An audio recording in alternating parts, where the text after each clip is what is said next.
An idea entered your mind today that you believe is your own. You are going to act on it. Maybe you already have. You feel ownership of it. You feel like it came from your reasoning, your observation, your independent assessment of the world. But here is the question that the science of social influence forces us to ask. Did it? Because the research on how ideas actually move between human minds reveals something that is simultaneously fascinating and deeply unsettling. The vast majority of what you believe, what you want, what you fear, what you value, and what you choose is not the product of solitary rational deliberation.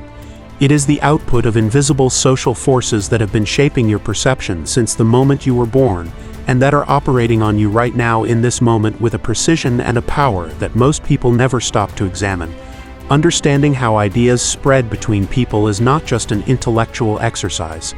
It is one of the most practically important things you can learn about human behavior, because it explains not only why other people think the way they think, but why you think the way you think. And that knowledge is the beginning of the most important freedom a mind can have.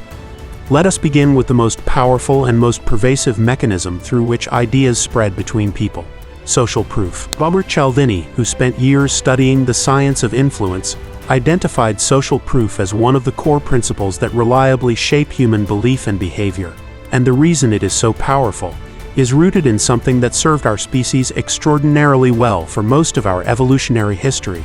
When you are uncertain about what to think, what to do, or how to respond to an unfamiliar situation, the most efficient strategy available to your brain is to look at what the people around you are thinking, doing, and responding with, and to use that social information as a proxy for correct behavior.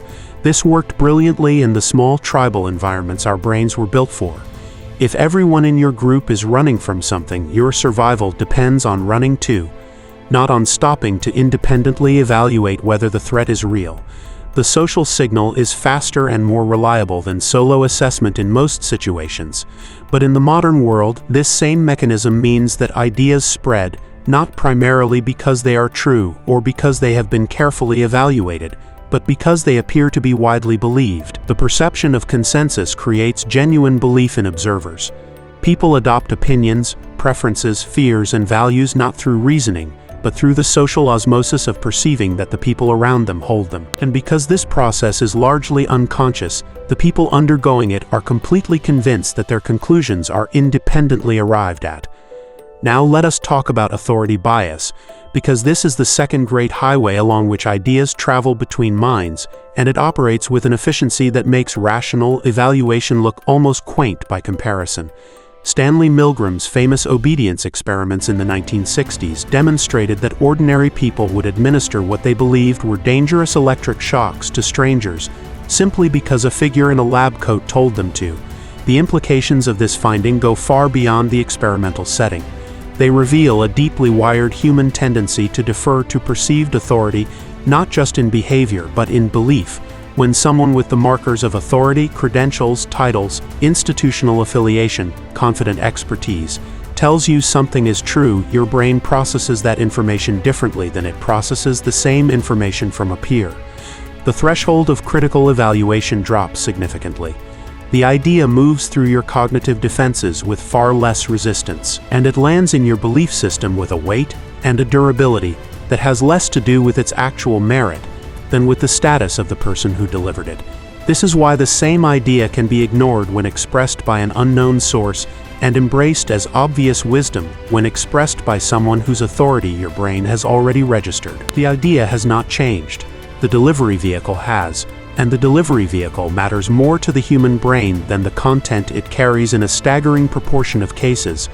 Here is the channel of influence that is perhaps the least discussed and the most viscerally powerful: emotional contagion. The transmission of emotional states between people is not metaphorical. It is neurological.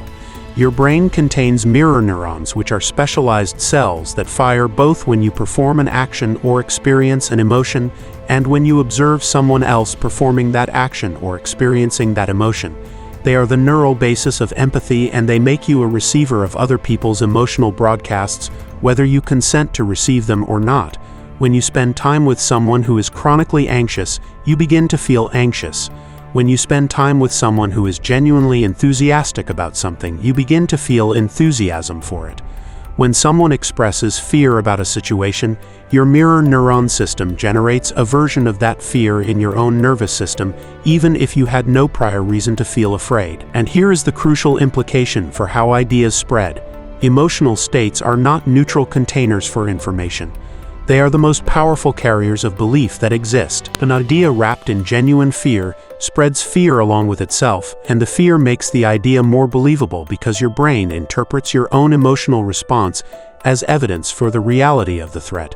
An idea delivered with authentic excitement generates excitement in observers, and that excitement makes the idea feel more valid, more worth pursuing, more obviously correct than the same idea delivered without emotional charge. Emotion is not the decoration around the message.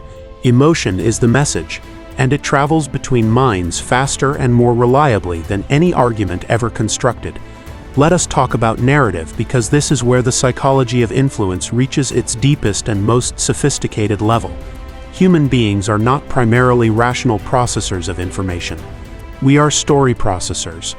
Our brains are structured to understand the world through narrative, cause and effect, character and motivation, conflict and resolution, tension and release.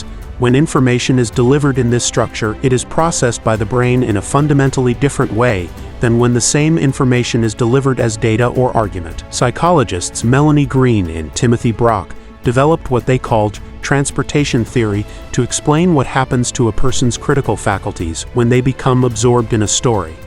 They found that the more deeply a person is transported into a narrative, the less counter-arguing they do against the ideas embedded in it. Their normal cognitive defenses, the part of the brain that evaluates claims and generates objections, essentially goes offline during genuine narrative engagement.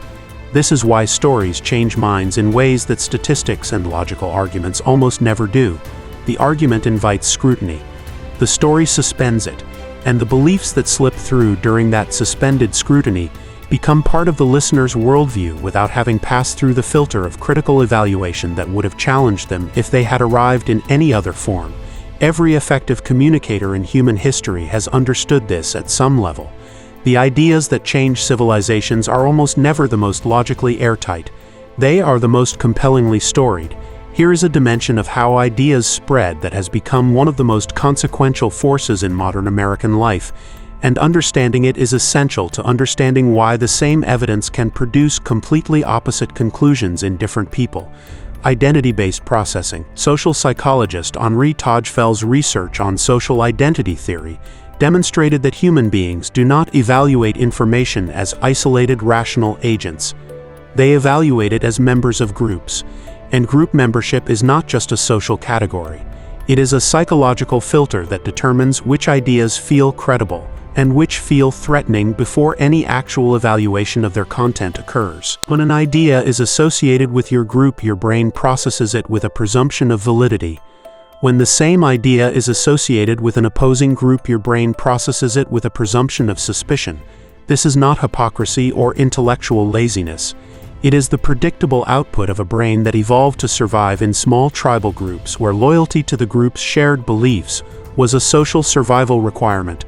But in the modern information environment, this tribal processing mechanism means that ideas spread not based on their truth value, but based on their tribal signal value. Which team is associated with this idea? Which identity does believing it confirm? And the frightening precision of this mechanism means that the same person can be highly skeptical of information that challenges their group identity, and completely uncritical of information that confirms it without experiencing any conscious inconsistency at all. Now here is the question that everything we have discussed is building toward, and it is the most practically important question in this entire video. What do you actually do with this knowledge? Because understanding that social proof, authority bias, emotional contagion, narrative transportation, and identity-based processing are shaping your beliefs does not automatically protect you from them. Awareness is necessary, but it is not sufficient. The research on what psychologists call inoculation theory offers the most evidence-based answer. Inoculation theory, developed by William McGuire, proposes that the most effective protection against unwanted influence is not the avoidance of exposure to it, but prior knowledge of how it operates combined with practice in identifying it in real examples.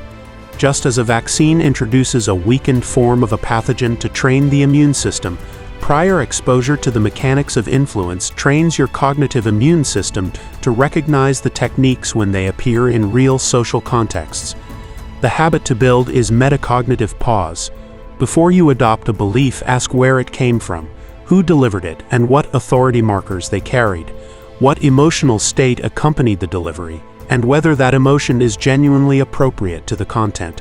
Whether the apparent consensus around the idea reflects independent evaluation or social cascading, whether the idea confirms a group identity you hold, and whether that confirmation is doing the work that evidence should be doing.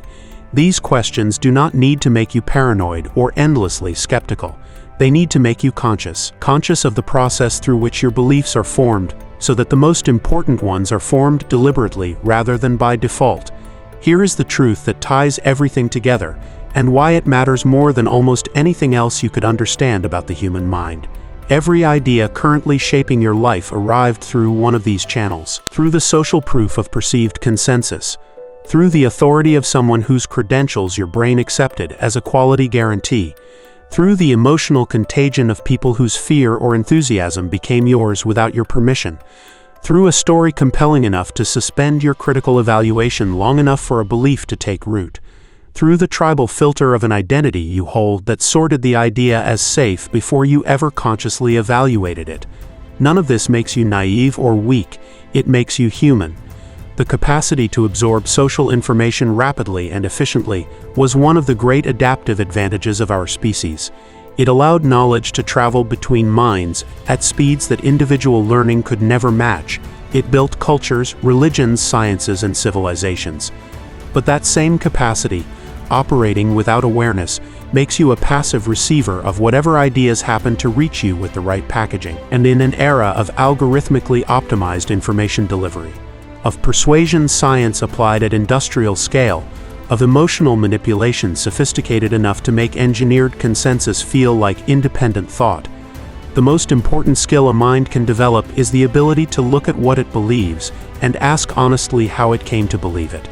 Not to believe nothing, but to choose deliberately, to let the ideas that survive honest examination become yours by genuine conviction rather than by social accident. That kind of conscious sovereignty over your own mind is rare. It has always been rare, and it has never mattered more than it does right now.